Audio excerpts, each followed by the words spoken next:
전라북도 김제에는 유명한 금산교회가 있습니다. 기역자 교회로 유명은 한데요. 역사가 120년이나 됐습니다. 왜 기역자 교회냐면은 남녀가 유별해서 따로따로 예배를 드리는 그 기역자 모양으로 유명해요. 지금도 그 모습이 보존되어 있을 만큼 아주 되게 유명합니다. 저희 고향집에서 15분 거리밖에 안 돼요. 저는 한 20번도 넘게 가봤던 것 같아요. 그 교회에는 아주 유명하고 독특한 일화가 있습니다. 교회가 세워진 지 얼마 안 되고 나서 첫 장로를 선출을 하게 되는데, 그동안 교회를 열심히 했던 조덕삼 집사와 그리고 이자익 집사가 같이 후보로 나왔습니다. 당시에 이 조덕삼 집사는 정말 교회를 열심히 했던 사람이에요. 그리고 지역의 이 금산면의 최고의 부자였어요. 마방을 운영할 만큼 지역의 지주였습니다. 근데 이자익 집사는 조덕삼 집사의 머슴이었어요. 머슴과 주인이 같이 장로 후보로 올라간 거예요. 교인들은 대부분 당연히 조덕삼 집사가 장로가 될 거라고 예상을 했습니다. 그런데 반대로 조덕삼 집사는 장로에서 떨어지고 이자익 집사가 선출되었습니다. 자기보다 12살이나 어린 이 머슴이 선출된 것에 대해서 교인들의 더 눈치가 보이는 거예요. 저 조덕삼 집사가 떨어져가지고 심기가 불편하지 않을까, 오히려 교인들의 더 눈치를 받습니다. 이 조덕삼 집사가 앞에 나와서 말을 했습니다. 금산교회 교인분들은 정말 훌륭한 일을 해냈습니다. 저희 집에서 일하는 이 이자익 집사는 저보다 신앙적으로 훨씬 더 열의가 있는 사람입니다 라고 얘기하면서 진심을 다해서 축하해 줬어요. 이 모습을 본 교인들이 감동이 되었습니다. 나중에 훗날에 이 조덕삼 집사도 장로가 되었습니다. 그리고 이자익 집사는 하나님의 부르심을 받고 신학교에 입학을 하게 됩니다. 신학교에 입학하고 수학을 다 마칠 때까지 조덕삼 집사가 지원을 아끼지 않았어요. 그리고 이자익 장로는 신학 공부를 마치고 목사 안수를 받고 금산교회 2대 담임 목사가 되었습니다. 담임 목사로 취임 후에 조덕삼 장로는 끝까지 이 담임 목사를 충성되이, 자기의 머슴이었지만 담임 목사로서 충성되이 섬기며 헌신하면서 장로를 잘 받들어 주었습니다. 이 일화는 오늘날까지도 한국교회에 큰 울림을 주었습니다. 이 사회적 지위 고하를 막론하고 믿음만 보고 뽑아준 이 교인들, 그리고 그걸 담담히 받아들이고 나보다 남을 낮게 여기며 기꺼이 축하해준 그 모습은 인간이 가지고 있는 체면, 자존심, 그리고 유교적 사고방식을 뛰어넘은 참 그리스도인의 그 겸손한 마음이라고 할 수 있을 것 같아요. 우리는 사람을 볼 때 여러 가지 판단 기준이 있어요. 저 사람의 정치적 성향이 무엇이냐에 따라서, 학력에 따라서, 또 출신 지역에 따라서, 나이가 몇 살이고 어떤 경제적 상황에 따라서, 또 저 사람의 가문은 몇 대째 신앙을 이어오고 있는가, 저 사람의 가문은 목사와 장로를 얼마나 선출했는가, 누구랑 친하냐에 따라서 그 사람을 평가하는 기준이 되고, 그 사람을 그거에 따라서 나누기도 해요. 그런 의식을 잘 살펴보면은 그 의식 뒤에는 사람을 나누고자 하는 마음들, 판단하는 마음, 차별하는 마음들이 숨어 있습니다. 오늘 그러한 경계들이 복음, 이 말씀을 통해서 허물어지는 시간이 되기를 소망합니다.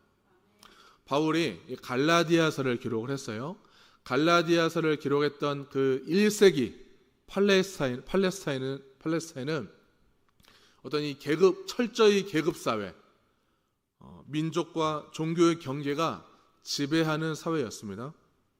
유대인은 율법을 지켜서 자기 정체성을 보호했어요. 이방인을 향해서 부정한 자로 간주해버렸습니다. 노예들은 인간도 아니었어요. 인간 취급도 해주지 않았습니다.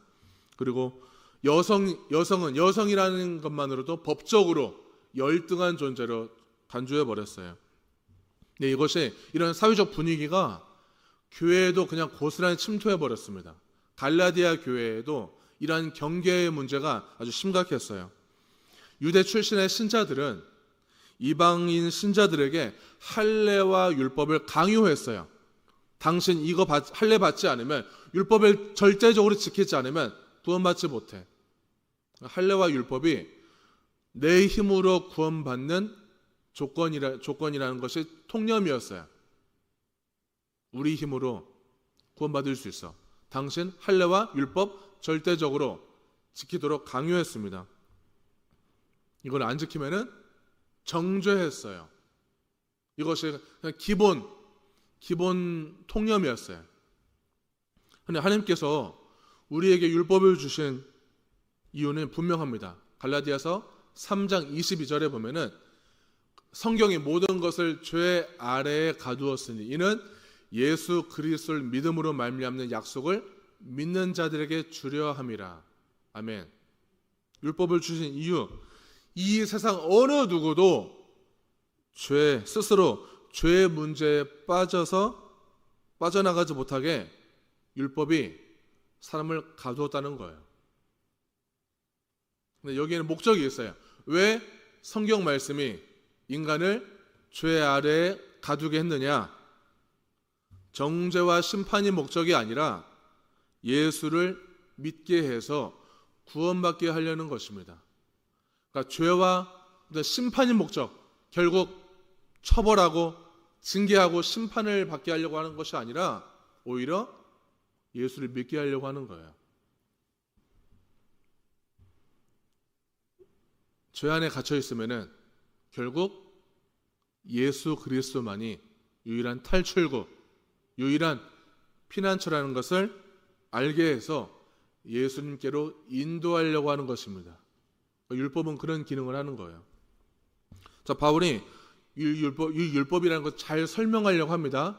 24절을 같이 읽도록 하겠습니다. 이같이 율법이 우리를 그리스도께로 인도하는 초등교사가 되어 우리로 하여금 믿음으로 말미암아 의롭다함을 얻게 하려 함이라. 아멘.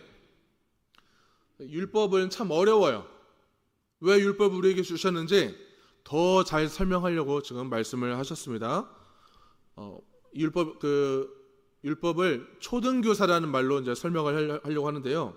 율법은 우리를 그리스도께로 인도하는 초등교사라고 말하고 있습니다. 자, 초등교사는 고대 그리스 로마 문화에서 이 부잣집 자녀들을 돌보는 노예였어요. 초등교사가 부잣집 자녀들을 잘 케어하고 돌보고 가르치는 노예예요, 노예. 아이를 학교에 데려다주고 데려오고 엄격한 규율을 가르치고 예의 범절을 가르치고 그 아이를 감시하고 훈육하는 역할을 맡았어요.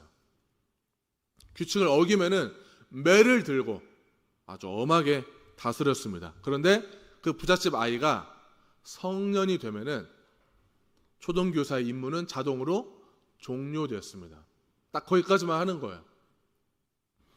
바울은 율법이 단순히 어떤 규칙만 가르치는, 지식만 가르치는 것이 아니라 그리스도께로 인도하기 위해서 감시자 역할을 하는 것입니다.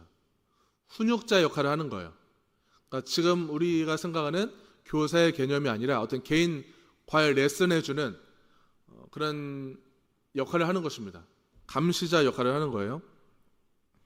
우리가 살면서 어떤 제도와 규범, 규칙, 법 모든 것들을 다 지킬 수는 없어요. 우리는 연약하기 때문에 다 지킬 수는 없어요. 더군다나 영적인 죄까지 합하면은 우리는 죄에서 자유롭지 못해요. 살다 보니까 죄에서 규범에서 자유롭지 못하기 때문에 항상 우리는 죄를 위반하고 규범을 위반하기 때문에 그 죄를 자각을 해서 인간은 죄에서 자유로울 수 없구나, 이런 절망에 빠지게 돼서 더욱더 복음이 절실하게 필요하다는 것을 깨닫게 하기 위한 것입니다. 그러다가 믿음이 오면, 예수를 영접하게 되면은 복음을 통해서 우리가 내 아무 조건 없이 의로워지게 되고 자유함을 얻게 되고, 그러다 보면 그 율법은 그 기능을 마치는 거예요. 그때까지 율법은 우리를 통제하는 역할을 하는 것입니다. 저렇게 하는구나, 저렇게 신앙생활 하는 거구나, 저는 형식을 갖추는 거구나, 이렇게 배우는 거예요. 아이가 부모를 통해서 사회생활을 하기 전에 가정 안에서 수많은 규범을 하나하나 아주 엄하게 배우는 것처럼 초등교사의 역할을 하는 것입니다. 율법은. 믿음이 생기면은 그 율법은 마치는 거예요. 이제는 자유함 속에서 복음을 바라보고 예수를 따라가는 삶을 살게 된다는 것입니다. 그러니까 율법은 무가치한 것이 아니에요. 나쁜 것이 아니에요. 필요 없는 것도 아닙니다. 오히려 그리스도에게로 인도되는 징검다리 역할을 하는 것입니다. 이런 상황에서 28절에서 바울은 아주 혁명적인 메시지를 선포하고 있습니다. 28절 같이 보겠습니다. 너희는 유대인이나 헬라인이나 종이나 자유인이나 남자나 여자나 다 그리스도 예수 안에서 하나이니라. 아멘. 자, 유대인과 이방인의 경계, 그리고 종이나 자유인의 경계, 남자와 여자의 경계, 그 모든 것을 다 총망라해서 그 사회적 구분을 허물었어요. 그러니까 복음은 차별을 없애는 역할, 그리고 모든 믿는 자에게 하나님의 자녀가 될 수 있는 동일한 권리를 우리에게 부여하셨습니다. 계속 우리는 난 유대인이야, 너는 이방인이잖아, 난 주인이고 넌 종이고, 난 남자고 여자고, 계속 이렇게 편가르고 분류하고 뭔가 계급처럼 여기는 그런 것들을, 그런 구분들을 최대한 없애는 역할들, 우리는 다 하나임을 선포하는 그 역할을 복음이 하는 거예요. 계속 우리는 그 낡고 왜곡된 사상의 그 지배를 받고 그 가치를 따라가고 있지만, 그 모든 낡은 사상들을 뒤엎어버리고 새로운 정체성을 선언하고 있습니다. 사람들은 처음엔 받아들이기 어려웠을 거예요. 왜 우리가 하나가 되어야 되지? 양반과 종은 전혀 다른 계급인데, 전혀 다른 차원의 세상을 살아가는 사람들인데 받아들일 수 없지만 바울은 그걸 선포한 거예요. 복음은 공동체를, 그리고 관계를 분열이 아니라 일치와 화합으로 부른다는 거예요. 자, 교회도요, 따라야 하는 제도와 형식들 너무나 많습니다. 다 얘기하면 다 얘기할 수 없지만, 제가 대신방을 하고 있잖아요. 대신방 기간에도 정말 신경 쓸 게 많아요. 대신방을 신청하신 분들은 얼마나 생각이 많아지겠어요. 먼저 뭐부터 준비해야 되죠? 우리 집에 초청하시는 분들은 집부터 청소해야 하는 생각들이 막 이제 떠오릅니다. 뭘 치워야 되지? 뭘 꾸며야 되지? 이런 생각부터 해가지고 신방 대원들이 오면은 이제 앉아야 되는 배치도 어떻게 배치를 해야 될까 생각이 막 많아져요. 예전에는 헌금도 다 준비했었는데 헌금을 준비해야 되나 말아야 되나, 목사님 하지 말라고 하는데 이걸 어떻게 해야 되나, 안 할 수도 없고 하자니 또 하지 말라고 했고, 다가와 식사 뭘 준비해야 되지, 뭘 좋아하시지, 하지 말라고 하셨는데 안 할 수는 없고, 막 이런 모든 생각들이 신경 쓰게 막 많아져요. 신경 쓰게 많아지다 보니까 신방을 포기하는 일들도 벌어져요. 여러분, 신방의 본질은 함께 예배드리고 주님을 만나는 일이에요. 그거 외에는 다 비본질, 다 형식이에요. 그것들은 나머지는 별로 중요하지 않은 것입니다. 나머지 그 형식의 그것이 너무 중요해서 그거 준비하느라 스트레스 받는 일 없길 바랍니다.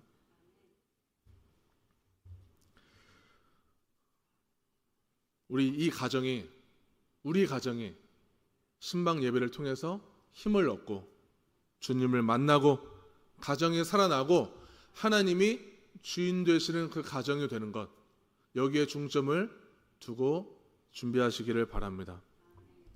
내가 어떻게 자라왔고 내 형편이 어떻게 살아왔고 나에는 그동안 어떤 아픔이 있었고 이런 모든 것들, 내 믿음의 분량이 어떻든지 간에 하나님은 그 모든 경계를 허무시고 우리 모두를 자녀 삼아 주셨어요. 어떤 가정에 가도 하나님은 우리의 예배를 받으시기를, 우리 예배를 받기를 기뻐하십니다. 우리 형편 아무 상관없어요. 자, 룻이라는 여자는 자신을 향한 그 모든 그 굵게 그어진 경계를 허물었습니다. 당시 이 여자의 안녕은 남편에게 달려 있었어요. 근데 룻은 남편을 잃었어요. 과부가 됐습니다. 과부라는 그 형편 자체만으로도 너무나 큰 사회적 시선, 차별적인 시선을 받아야만 했고, 여성이란 이유만으로도 차별당해야 했고, 유대인이 싫어하는 모압 여자였어요. 이방 여자였어요. 이방인으로서 사회적 지탄 때문에 앞으로의 삶이 막막했습니다. 남편도 없었고요. 이런 상황에서 시어머니 나오미를 따라서 함께 이스라엘 땅으로 가기로 결정한다는 것은 정말 쉽지 않은 고백이에요. 이렇게 고백합니다. 어머니께서 가시는 곳에 나도 가고 어머니께서 머무시는 곳에서 나도 머물겠나이다. 어머니의 백성이 나의 백성이 되고 어머니의 하나님이 나의 하나님이 되시리니. 아멘. 자, 룻의 이 고백은 단순히 그냥 시어머니와 그동안 쌓았던 그동안 관계 맺었던 것들, 단순히 친밀감 정도 때문에 이스라엘 땅으로 같이 가겠다고 결정한 것이 결코 아니었어요. 이건 룻에게는 정말 엄청난 결단인 거예요. 내가 이스라엘 땅으로 가면은 모압 여자로서 당해야 될, 겪어야 될 그 따가운 시선들, 내가 사람들로부터 버림받을 수 있는 상황들, 그리고 정말 내 존재만으로도 부당한 대우가 기다리고 있는 그런 상황들을 맞닥뜨려야만 하는 거예요. 이 결단을 통해서. 그러나 룻은 이 결단 속에서 내가 도망가고 피해야 될 자리가 아니라 머물러야 될 자리를 선택을 한 거예요. 믿음의 어머니 나오미를 통해서 하나님을 선택하는 그 자리로 가는 것입니다. 어머니 하나님이 저의 하나님이세요. 저도 그 자리로 가겠습니다. 믿음의 결단이에요. 사회의 시선, 수많은 사람들의 어떤 소문들, 그런 것들을 두려워하지 않고 믿음으로 나아간 자리인 것입니다. 믿음의 자리로 나아가기 위해서 혈연과 어떤 민족, 종교의 경계를 넘었습니다. 룻의 결단은 오늘 우리에게도 도전을 주고 있습니다. 도망가지 말고 한번 머물러 보길 바랍니다. 거절하기보다는 한번 감당해 보길 바랍니다. 실망하기보다는 믿음으로 잘 기다려 보기를 바랍니다. 혹시 또 아픔과 상처를 내가 받을지라도 그걸 두려워하지 말고 내 선한 의도를 다 아시는 하나님, 내 마음을 다 아시는 하나님께서 분명히 나를 회복시키시는 그 하나님의 능력을 믿고 나아가길 바랍니다. 감당해 보길 바랍니다. 이러한 결단들은, 이 믿음의 결단들, 내가 정말 가장 편한 길은 도망가는 길인데, 감당하지 않는 길인데, 그걸 감당해 보겠다는 것은 정말 소외되고 외로운 결단이에요. 힘든 결단을 하는 것은 정말 외로운 자리예요. 어려운 자리입니다. 그러나 그 결단은 하나님을 위한 위대한 선택입니다. 하나님은 그런 위대한 결단, 자기 자신을 뛰어넘는 그 결단을 하는 룻을 외면하지 않으셨어요. 예수 그리스도의 족보에 들어가는 그 포용적 사랑을 보여주셨습니다. 우리가 알고 있는 그 사마리아 여자는 정말 소외된 존재였어요.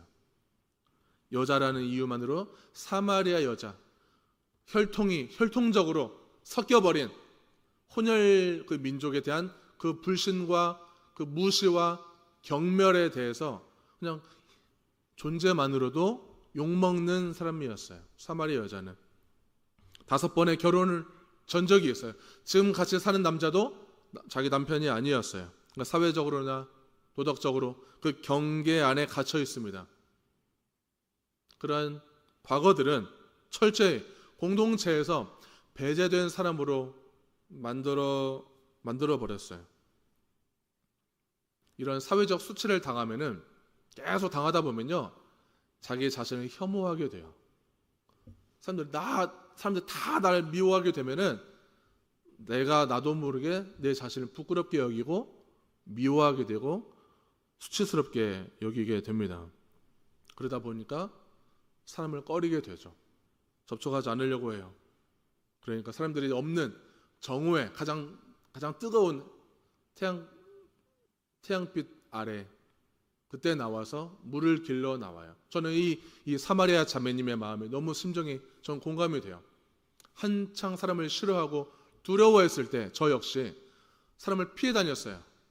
사람을 속으로만 계속 욕할수록 사람을 싫어할수록 내가 내 자신을 되게 싫어하고 부끄러워했다는 것을 알게 되었습니다. 하나님께서는 그렇게 피해버리고 싶은 내 본능, 피해버리는 자리에서도 은혜를 베푸셨어요. 예수님께서 먼저 그 여인에게 다가가서 말을 걸었습니다. 유대 남성이 사마리아 여성과 대화를 나눈다는 것은 파격적인 일이었어요. 절대 말을 섞지 않는 그런 관계였어요. 유대와 사마리아는 절대 말을 섞지 않았고 그 땅으로 걸어가지도 않았습니다. 예수님께서는 그녀에게 말을 건네면서 그녀의 과거를 짚어냈지만 정죄하진 않으셨어요. 오히려 그녀 속에 갖고 있는 그 영적 갈망을 꿰뚫어 보셨습니다. 그 목말라하는 진리에 대해서 목말라하고 예배에 대해서 목말라하는 그 마음을 들여다보셨어요. 그리고 생수를 제안하셨습니다. 요한복음 4장 14절 우리 같이 보겠습니다. 내가 주는 물을 마시는 자는 영원히 목마르지 아니하리니 내가 주는 물은 그 속에서 영생하도록 솟아나는 샘물이 되리라. 아멘. 자, 이 말씀은 거절당한 자를 향한 하나님의 사랑을 아주 강력하게 드러내셨어요. 너 사회에서 늘 무시받고 거절당했었지. 네 스스로도 너 자신을 거절하고 혐오하고 있지. 난 널 그렇게 생각하지 않아. 하나님은 그런 사랑으로, 강력한 사랑으로 그녀를 대해주셨어요.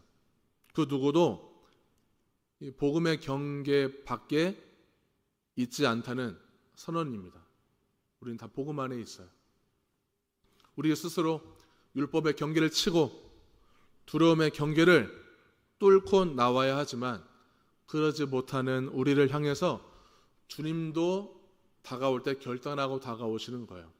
내가 너의 마음을 다 안다. 내가 너의 그 아픔을 다 안다. 그러면서 다가오십니다. 우리는 표면적으로는 정말 도망 다니고 못해요. 표면적으로는 죄를 끊어내지 못하고 살아가지만 그 죄, 겉에 보이는 그 죄 속에 있는 진정한 그 갈망을 예수님은 보신다는 거예요. 우리는 지금은 부족하고 여전히 불행하다고 여길 수 있지만 하나님은 그 속에 있는 우리의 살고자 하는 마음, 하나님을 정말 사랑하고자 하는 마음, 예배를 정말 진실하게 드리고 싶은 그 갈망을 우리 보신다는 거예요. 하나님께서는 우리 마음속에 있는 비전까지도 바라보고 계십니다. 더 이상 그 여자는, 사마리아 여자는 부끄러운 과거를 가진 여자가 아니라 예수님을 만남을 통해서 예수님이 어떤 분인지를 알고 동네 사람들에게 복음을 전하는, 예수를 전하는 자로 완전히 거듭나게 돼요.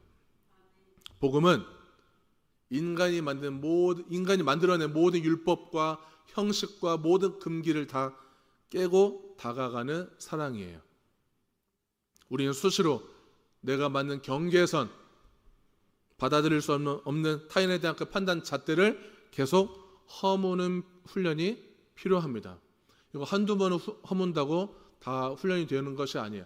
계속 훈련을 해 가야 되는 거예요. 가정에서도 교회에서도 허무는 훈련을 계속 해야 되는 것입니다. 내가 율법에 머물 것인지 아니면 그 선을 허물고 예수의 사랑으로 자유함 속에서 살아갈 것인지를 늘 우리는 선택의 기로에 있어요. 우리는 본능은 늘 도망다니고 다른 사람의 허물과 흠을 보면은 그냥 말로 쑤셔대고 짚어내고 그냥 지적하고 지시하는 가장 제일 쉬운 방법을 쓰고 싶은 게 우리의 충동이지만 하나님의 사랑으로 조심스럽게 다가가는 그런 사랑이 우리 안에 있기를 바랍니다. 우리는 다 예수 안에서 그 하나라는 말씀을 강하게 붙들고 사랑으로 대하고 또 사랑으로 예배하는 자들을 되기를 소망합니다. 하나님께서는 오늘도 우리 서로에게 갖고 있는 또 공동체나 가정에 여전히 오래된 낡은 그런 경계들과 한계들을 허무시는 분이십니다. 혹시 나는 다시 그 벽을 세우는데 앞장서고 있지 않을까?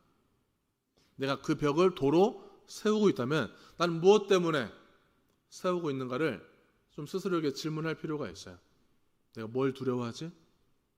내가 살고자 해서 어떤 유익 때문에 내가 다시 도로, 하나님은 벽을 허무셨는데 하나님은 사랑으로 다시 견고히 가정과 공동체를 회복해 나가고 있는데 왜 나는 내 죄성은, 내 충동은 그 벽을 다시 도로 세우고 있는가를 물어야 돼요.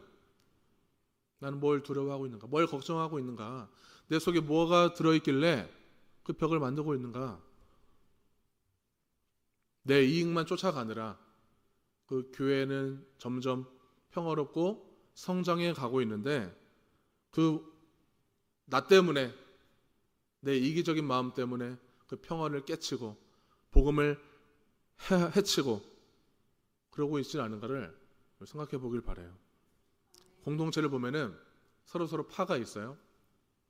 파가 나뉘어 있지만 나라도 주님을 위해서 공동체를 위해서 서로 간의 화평한 관계를 위해서 나라도 먼저 희생할 때 하나님은 나를 통해서 그 경계를 허물어 가실 줄 믿습니다.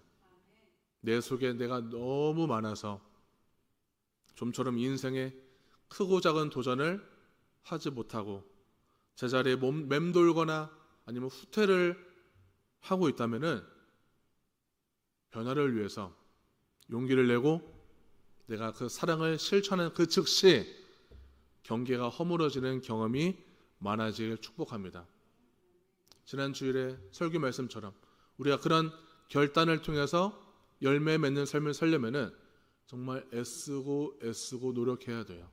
한두 번으로 다 되는 것이 아니라 우리는 매일 노력해야 되고 매일 애써야 되는 거예요. 성령의 열매는 우리의 노력을 통해서 하나님이 우리에게 열매 맺는 삶으로 허락하십니다. 오늘도 내 한계 안에 갇혀 있다면은 율법과 형식에 갇혀 있다면은 그 경계 안에 머물러 있다면은 그 경계를 뚫고 나오는 결단이 있길 바랍니다. 그 경계를 허무는 결단 뒤에 전능하신 하나님께서 뒤에서 도우시고 우리의 그 담대한 결단이 우리 모두에게, 우리 교회에게, 가정에게 충만하기를 축복합니다.